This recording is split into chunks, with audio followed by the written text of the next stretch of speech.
அன்புள்ளம் கொண்ட ஆன்மீக நேயர்களுக்கு அன்பு வணக்கம். நாளைய தினம் வரும் சனிக்கிழமை அன்று ஸ்ரீ மங்கம்மாள் அவர்களின் 95ஆம் ஆண்டு மகா குரு பூஜை ஸ்ரீமன் சுரக்காய் சுவாமிகளின் ஆசிரமத்தில் நடைபெற இருக்கின்றது. அன்றைய தினம் அனைவரும் கலந்து கொண்டு அருளாசி பெற்று செல்லுமாறு உங்களை அன்புடன் அழைக்கின்றோம்.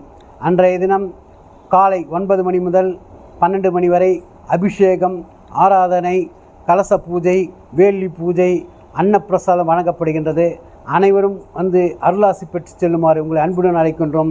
அன்றைய தினம் வரும் அனைவரும் அன்னப்பிரசாதத்தை பெற்று உண்டால் அவர்களுக்கு நோய் பிணியிலிருந்து மருத்துவராக செயல்படுவார். அந்த அளவுக்கு மருத்துவ பிணியை போக்கும் மருத்துவராக அவர் செயல்பட்டு கொண்டிருக்கின்றார். அவர்களை ஆசையை பெற்று செல்வது அனைவருக்கும் நல்லது. எனவே நம்பிக்கையுடன் வாருங்கள், அவருடைய நன்மையை பெற்று செல்லுமாறு உங்களை அன்புடன் கேட்டுக்கொள்கிறேன். நன்றி, வணக்கம்.